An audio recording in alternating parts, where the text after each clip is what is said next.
Who's tougher to deal with, Vladimir Putin or Xi Jinping? Both tough, both smart, both. Look, they're both very strong leaders. These are people not to be toyed with. These are people you have to take very serious. They're not walking in saying, "Oh, isn't it a beautiful day? Look how beautiful the sun is shining. It's so nice." These are serious people. These are people that are tough, smart leaders. Ох ты ебать нахуй! Ёбаный в рот нахуй!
Well, hello, that's me again. Today is November 3rd, 2025. It is Monday. And as you saw yourself, apart from the obviously traditional hot air by Mr. Trump, um, it's a control of the actually all kinds of the access, ways or roads, if you wish, whatever that is in Ukrainian lingo, to Pokrovsk and Mirnograd agglomeration, which, as we know now, involves there, surrounded there, up to 9,000 in this location alone of the Armed Forces of Ukraine personnel.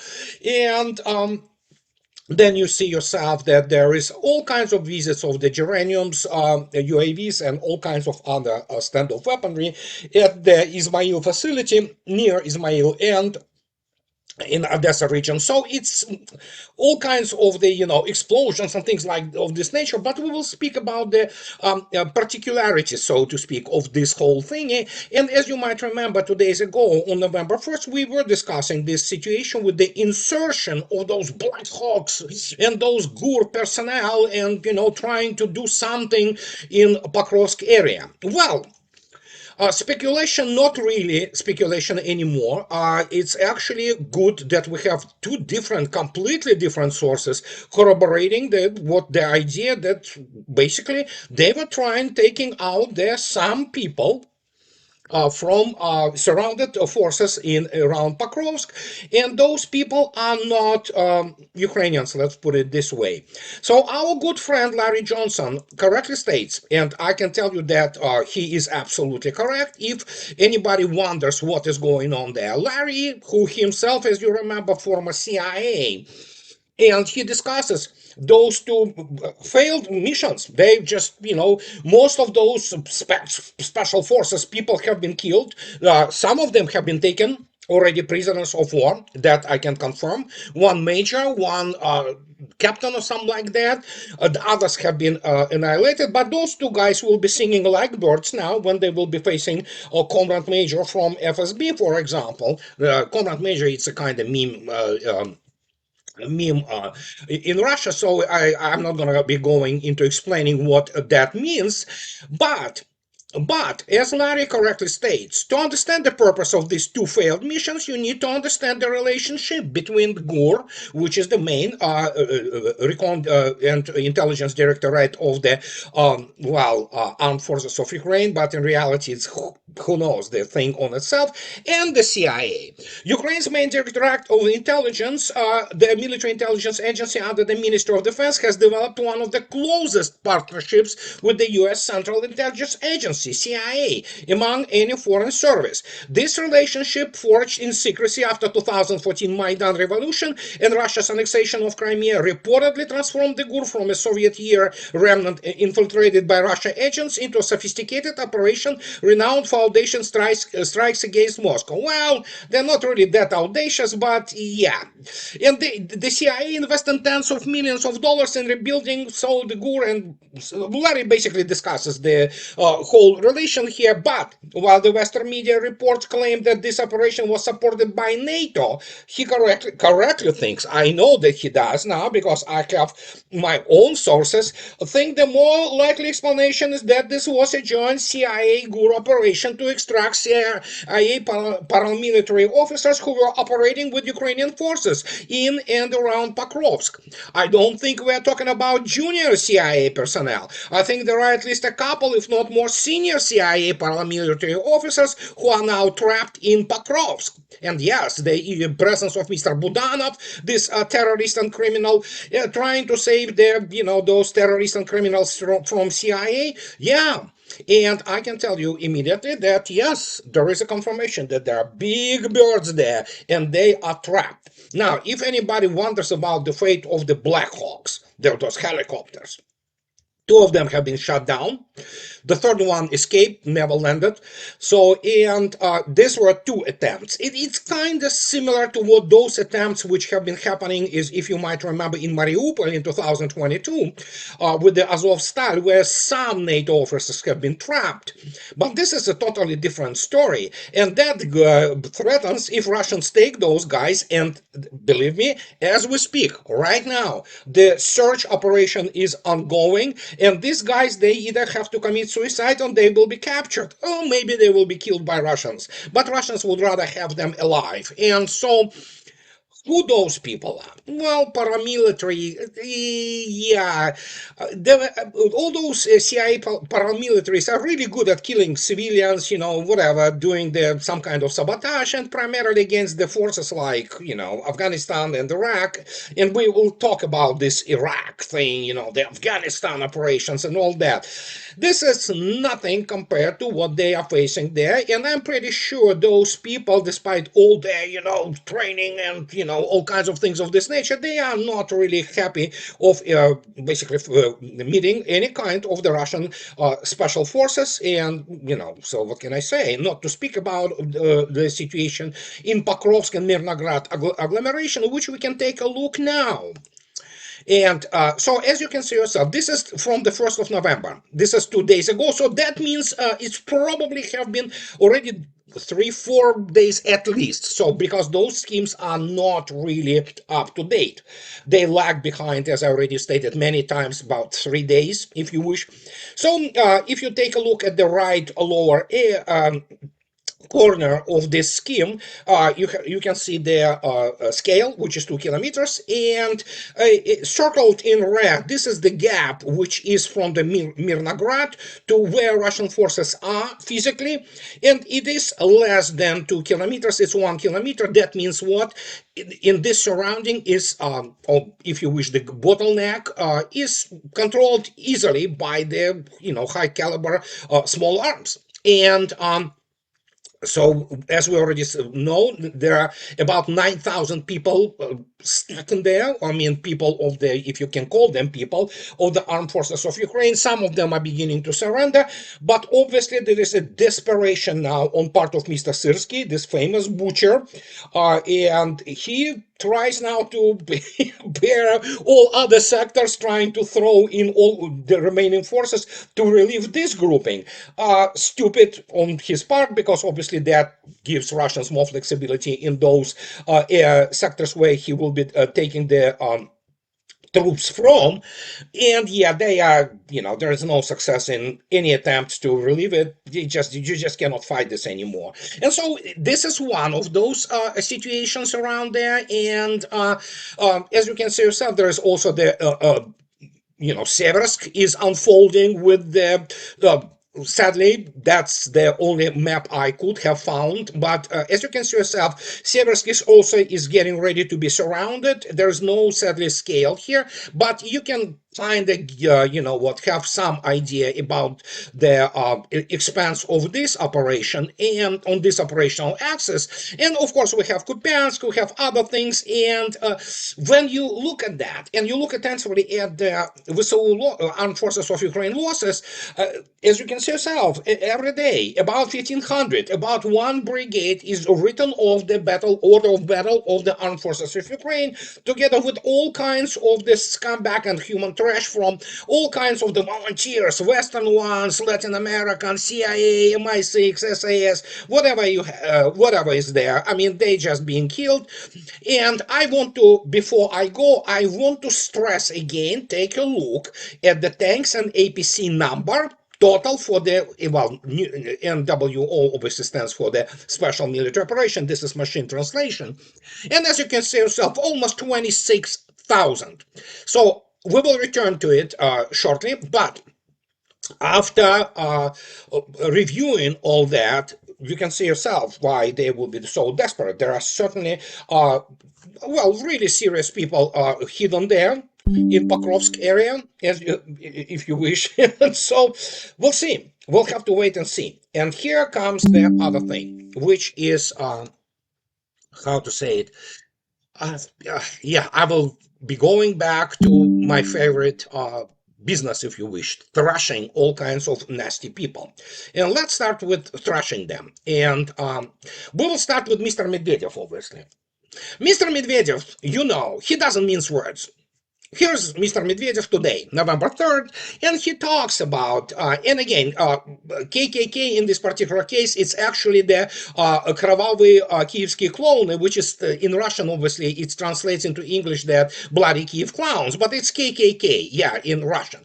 And so he talks about that the €500 billion, that is exactly how much the West has handed over to the Banderite clique since 2022. A lot depends on how you look at it. And so he talks about these bloody Kiev clowns and people who support them, and he talks about that and compares this to American adventure in Afghanistan. And when talking about €500 billion, he says, well, it depends on how you look at it. On the other hand, the indestructibly free Pindostan is the offensive name for United States, burned through $2.3 trillion in Afghanistan from 2001 to 2021 just to transfer power from Taliban to the Taliban. What I'm getting at, he says, the more the Western world spends its resources supporting the KKK, the more terrible the end of the story will be for the regime of the bloody Kiev clowns, and the larger the size of the territory that will eventually return to native Russia. And here is the key admission, not admission really, we know that this is the case. Everything will happen just like the US and Afghanistan. There will be a return of our citizens and Russian authority to the historically Russian lands. So, make your own conclusion about what Mr. Medvedev means. But again, when you have the escalation dominance, and we'll talk about this also shortly, it's very easy to, basically be ambivalent or ambiguous, if you wish. I mean, you can say things, and guess what? Many people in Washington now, and especially in Brussels, like the defense minister of Belgium, who suddenly changed his course and says that, no, I never wanted to, wipe out Moscow from the face of the earth, but you know what? Too little, too late, dude. I mean, it was already written in this notebook, and when things come to the head, you will be remembered. Let's put it this way. So, and many people in Washington and Brussels, they are soiling themselves. Simple as that. And I understand it sounds horrible, but that's exactly what is happening. And so, what we have now, and here we have now the. Oh my God, a Wowzer. Oh, good Lord. So, NATO. NATO would need weeks to respond to Russian threat. You're active. The US-led military bloc reportedly faces a military mobility crisis due to bureaucratic hurdles and poor planning. Okay, yeah, we know that. And we'll talk about the planning. So the bloc, they're basically military brass, top military brass of NATO. They have no clue about military planning like Kraft. I mean, these are people who are, for the most part, are incompetent. And so militarily incompetent. All those generals and admirals, they don't understand what is going on around them because they simply have no academic and life experience and service reference points. Like those CIA paramilitaries who think that they are cool dudes. No, they are not. They will be hunted down and either killed or taken prisoners. They are amateurs compared to those people who operate there on the front lines on the Russian side. And so, NATO member states would need several weeks to deploy forces to Ukraine. Okay, to Ukraine. So they want to deploy it to Ukraine. In the event of an escalation on the conflict with Russia, Euractiv reported, this is Euractiv TV, citing an analyst and military sources. Yeah, European analysts and military sources, for the most part, I joke, they're bloody clowns. And European bureaucracy reportedly stands in the way of stationing troops in the country. Really? Seriously? And so a spokesperson for the Portuguese armed forces, well, mighty Portuguese armed forces, told Euractiv that moving tanks across the continent requires diplomatic permits from every country they cross. The transfer of heavy equipment is a highly complex logistical operation, yeah, surprise, surprise, involving transportation on platforms and heavy trucks along both maritime and land routes, the spokesperson said. I have news for this spokesperson and for those planners. Here is my favorite meme about the military planning of NATO. As you can see yourself, COS, I'm a chief of staff, talks about, the operational planning department, and here's the guy who tells them, how to solve the problem. And then, as you can see yourself, then a miracle occurs. Yeah, that's the main, thing they planned for. Then a miracle occurs. Remember, they planned for it in 2022. A miracle should have occurred. And he says, as chief of staff says, good work, but I think we might need just a little more detail right here. They don't have details. And one of the things is that, as it turns out, and we can speak about this, and I will be talking about it until I probably die, that they do not understand data. They do not know how to develop data into knowledge. Apart from the fact that, as usual, I am on record for many years, it's garbage in, garbage out as the result. And then there is an issue now that we can say now that there's a lot of issues with their models and what they apply when they operation plan things. Because as you saw yourself, no matter what we speak, no matter how we pretend or bypass all those statements which have been made by NATO and their political and military top, they really believed that they could defeat Russia. They really did. They knew that if they can get Russians into the quagmire, pardon me, that they can actually, defeat and overthrow Putin's regime, those bloody, people who control Russians and do not allow them to live freely and enjoy all cultural, and economic benefits, which are none of Western world today. But we know how it all happened. And so when we talk about tanks in Ukraine, as the Russians already stated many times, they are on record. Any tank from NATO country crosses into Ukraine, that's going to end up not bad, not only for Ukraine itself, because it will cease to exist, but it will end up very badly for NATO in the direct military confrontation. And NATO, especially European part, if you think that Washington wants to unleash nuclear war for Paris or Berlin, well, there are people in real intelligence, not paramilitaries, not those hacks. I'm talking about a real serious analyst with the incredibly serious academic and intelligence background in, for example, General Staff, which is former GRU GRU and FSB, who know, including people from, by the way, Ministry of Foreign Affairs, who know already now that the method of thinking, modus operandi of all those elites in Washington, D.C., for example, the only place which has any kind of the military capability and has the basically the hand on the red button. So Russians are inside this OODA loop of the Washington.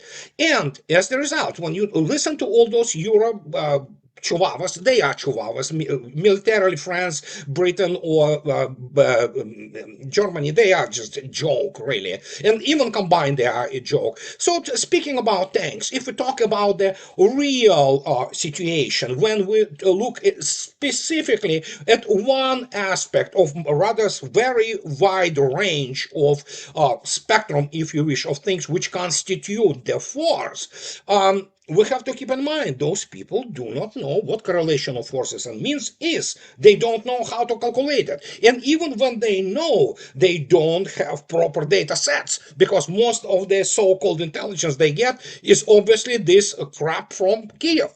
And so let's take a look and go open source things. Let's take a look. As you can see yourself, this is Statista. NATO tank forces. Look at it. Obviously, this is nominal tanks. These are not the tanks which are actually combat capable. If you take a look at, for example, Spain or Germany or Romania, Romania have been actually basically stripped naked from its old Soviet tanks, and looking at these numbers, yeah, I'm pretty sure France, with its 215 Leclercs, and most of those Leclercs are also, we don't know, probably half of them are only operational.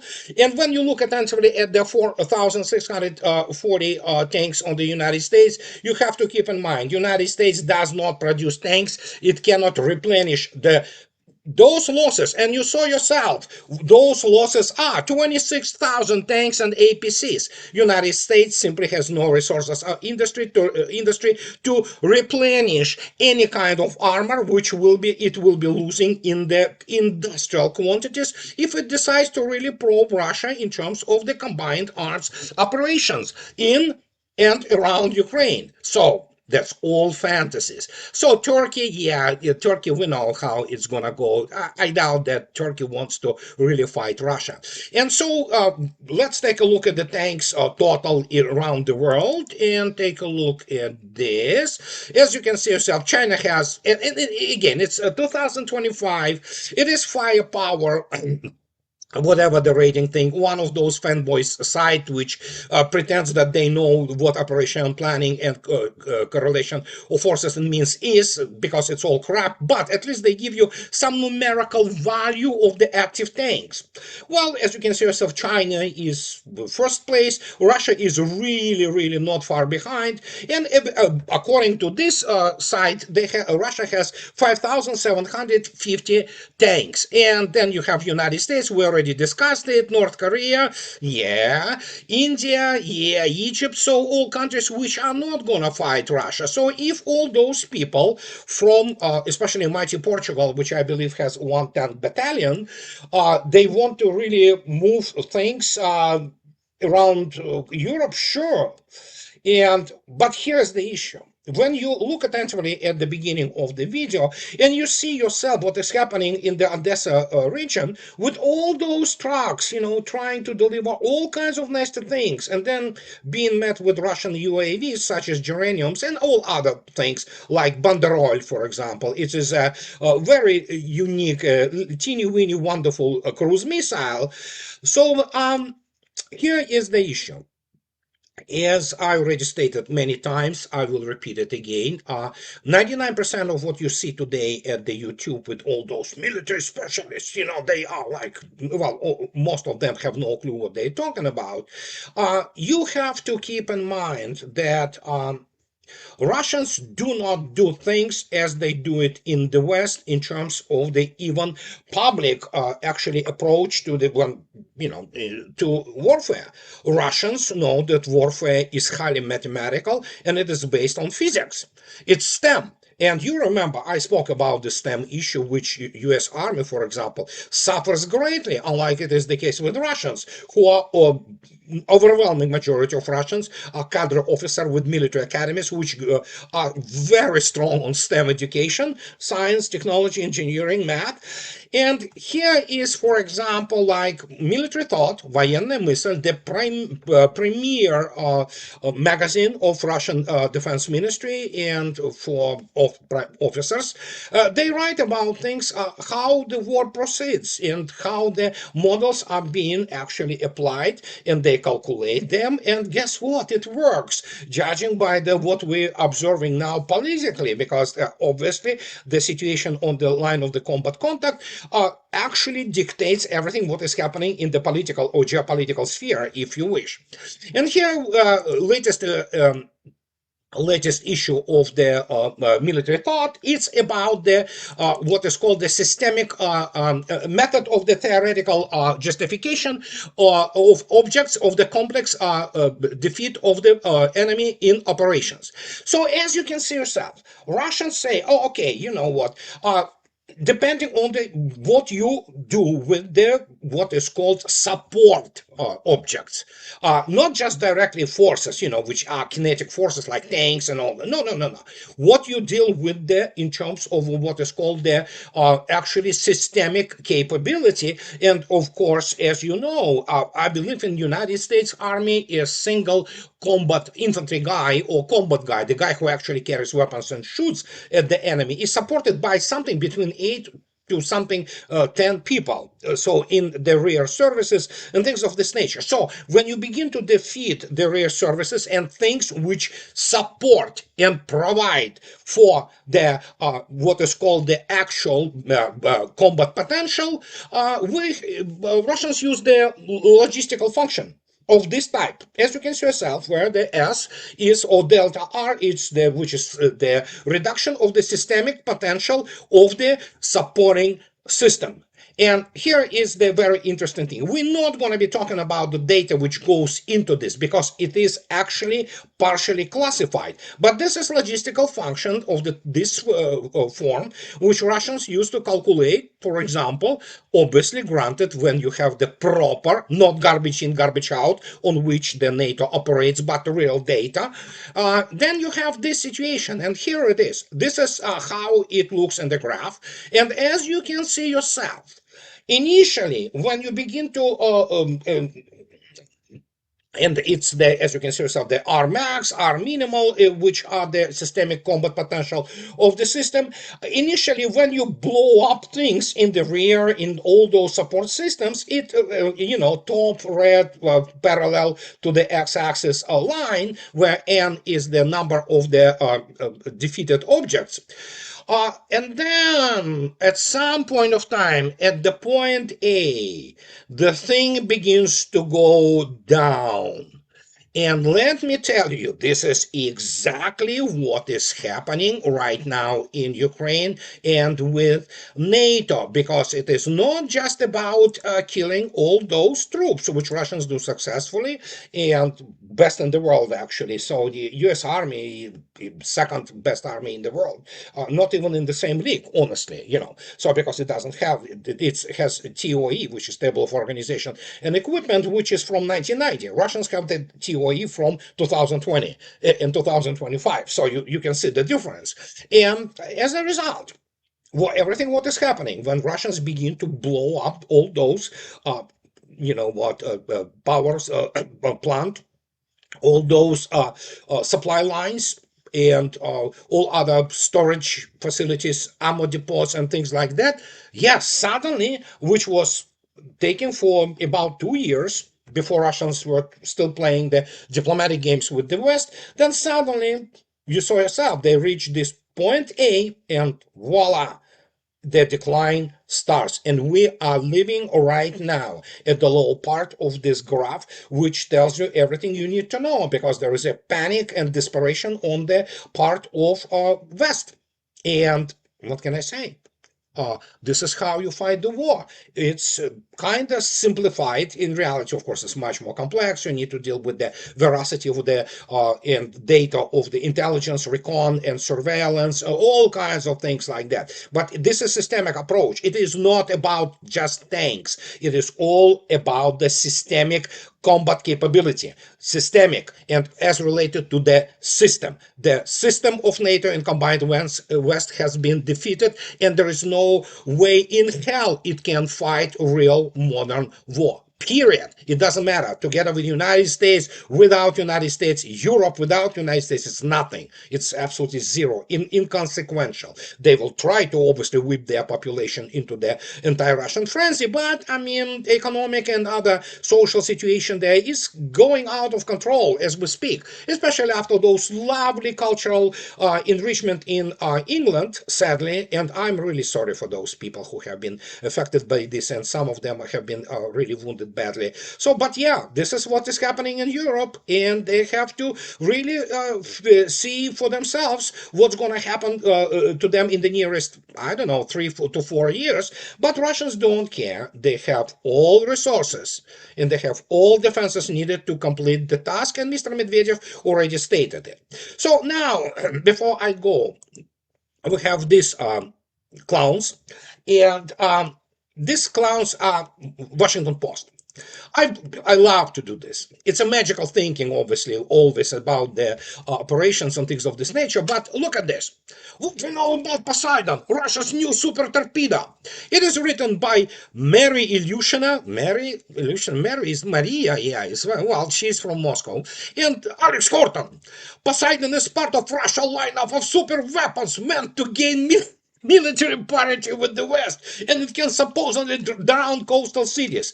So let me tell you, when Washington Post, which has it's a Goebbelsonian propaganda, the half of their personnel, they are probably war criminals who support all kinds of the crimes against humanity committed anywhere around the world. But when you look attentively at those morons, who is Maria Ilyushin and Alex Horton, you begin to and you don't know anything about Poseidon, and here I explain why. So we'll start with Mary Ilyushina. Look at her. As you can see yourself, she is the product of the Moscow State University, most useless and absolutely thing which has to be absolutely dissolved. And it's the Moscow State University Department or Faculty of Journalism.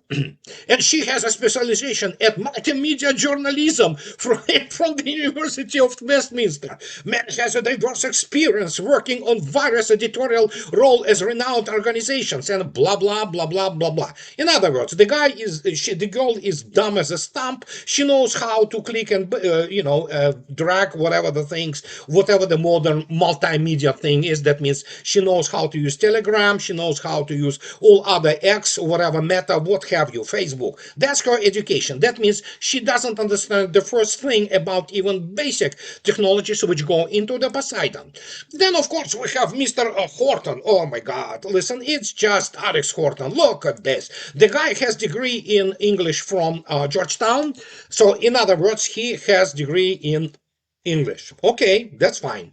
Look at him. Alex Horton is a national security reporter for Washington Post. Focus on the U.S. military. Well, good. So focus on the U.S. military, Mr. Horton, because your experience and your knowledge, rather lack thereof, absolutely not applicable to anything you write about Russia and Russian military. Period. You don't have any kind of qualifications for this. And so look at this. He previously served in Iraq as an army infantryman. Alex has shared 3 Pulitzer Prizes, most recently in 2025. Useless crap. I mean, they award to all kinds of the morons from American media. And so look at this. Look what he, national reporting, awarded to team coverage of the AR-15's cultural impact. Dude, I understand you have degree in English and you saw some police action from afar in Iraq. You're not really military specialist, as most of those people who went through those police operations, killing left, right civilians in all kinds of their,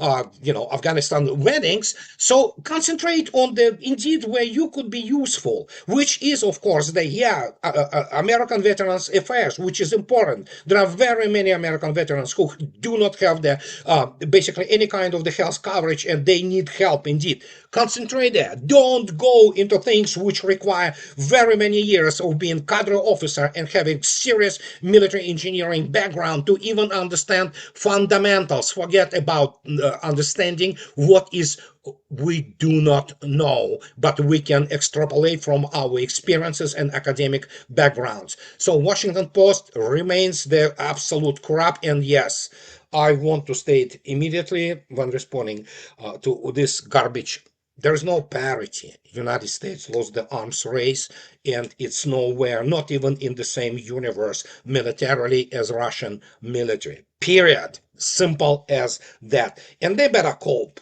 and they do. But that is a whole other story for other time. And this is what I wanted to tell you guys today.